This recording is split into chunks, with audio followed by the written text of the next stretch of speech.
Malkajgiri MP Etela రాజేందర్పై అనుచిత వ్యాఖ్యలు చేసిన సంగారెడ్డి మాజీ ఎమ్మెల్యే జయప్రకాష్ రెడ్డి బేషరతుగా క్షమాపణ చెప్పాలని లేంచో తాము తీసుకోబోయే కార్యాచరణకు బాధ్యులం కామని బీజేపీ రాష్ట్ర కన్వీనర్ కులన్ శంకర్ రెడ్డి హెచ్చరించారు. మహేశ్వరం నియోజకవర్గంలో ఉన్న బీజేపీ ఆఫీసులో ఆయన మాట్లాడుతూ ఈటెల రాజేందర్పై చేసిన వ్యాఖ్యలకు క్షమాపణ చెప్పాలని డిమాండ్ చేశారు. లేదంటే జరగబోయే పరిణామాలకు తాను బాధ్యుడిని కాదని ఆయన పేర్కొన్నారు. ఇక జగ్గారెడ్డి ఈ రోజు ఒక పార్టీలో ఉంటారు, ఇంకో రోజు ఇంకో పార్టీలో ఉంటేనే కానీ తాను రాజకీయాల్లోకి వచ్చినప్పటి నుంచి కూడా ఇప్పటి వరకు బీజేపీలోనే ఉన్నారని పేర్కొన్నారు. రైట్, ఇదే అంశానికి సంబంధించి పూర్తి అప్డేట్స్ మా ప్రతినిధి శ్రీకాంత్ అందిస్తారు. శ్రీకాంత్. రైట్ మమత, ఏదైతే తెలంగాణ రాష్ట్ర రాజకీయాల్లో ప్రస్తుతం బీజేపీ నేత పార్లమెంట్ సభ్యులు ఈటెల రాజేందర్ హాట్ టాపిక్గా మారారని చెప్పుకోవచ్చు. ఎందుకంటే ఇటీవల సీఎం రేవంత్ రెడ్డిపై సంచలనమైన కామెంట్స్తో ఒక్కసారిగా ఆయన పైన తీవ్ర వ్యతిరేకత, తీవ్ర విమర్శలు అవడం అనేది జరిగింది.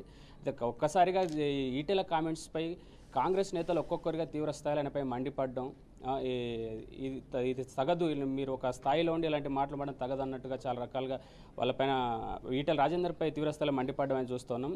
అయితే ఇదే అంశంపై పీసీసీ అధ్యక్షుడు మహేష్ కుమార్ గౌడ్ ఒక రకంగా విమర్శించగా, ముఖ్యంగా తీసుకుంటే జగ్గారెడ్డి చాలా తీవ్ర స్థాయిలో మండిపడ్డారు. కాంగ్రెస్ పార్టీ జోలికి కానీ కాంగ్రెస్ నేతల జోలికి కానీ ఈటెల రాజేందర్ వస్తే నడి రోడ్డులో బట్టలిపి గుంజీలు తీస్తామంటూ చాలా హాట్ కామెంట్స్ మాట్లాడడం జరిగింది. దీనిపై ఒక్కసారిగా బీజేపీ నేతలు కూడా తీవ్ర స్థాయిలో దీనికి వ్యతిరేకంగా మండిపడడం జరుగుతోంది.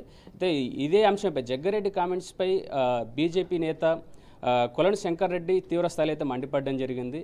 జగ్గారెడ్డి, మీకు ఈటెల రాజేందర్ విమర్శించే స్థాయి మీకు లేదు అంటూ ఖచ్చితంగా బేషరతుగా మీరు ఈటెల రాజేందర్కి క్షమాపణ చెప్పాలంటూ తీవ్ర స్థాయిలో హెచ్చరించడం అయితే జరిగింది. అయితే ఓవరాల్గా చూసుకుంటే కనుక ఒక్కసారిగా ఈటెల రాజేందర్ టాపిక్ అనేది ఒక హాట్ టాపిక్గా మారిపోయింది. అయితే ఇక్కడ ముఖ్యంగా చూసుకుంటే ఇవి ఒక్కొక్క కామెంట్స్ ఇటు ఈటెల రాజేందర్ సీఎం రేవంత్ రెడ్డిపై కానీ, అలాగే పీసీసీ అధ్యక్షుడు అటు జగ్గారెడ్డి, వీరిద్దరు కూడా ఈటెల రాజేందర్పై కామెంట్స్ చేయడం కానీ, ఈ కామెంట్స్పై జగ్గారెడ్డి చేసిన కామెంట్స్పై కులన్ శంకర్ రెడ్డి స్పందించడం కానీ, మొత్తంగా ఇది చూస్తుంటే కనుక ఓవరాల్గా తెలంగాణ రాష్ట్ర రాజకీయాల్లో ఒక నాటకీయ పరిణామం అనేది కనిపిస్తూ ఉంది Mamata. Right, thank you Srikanth.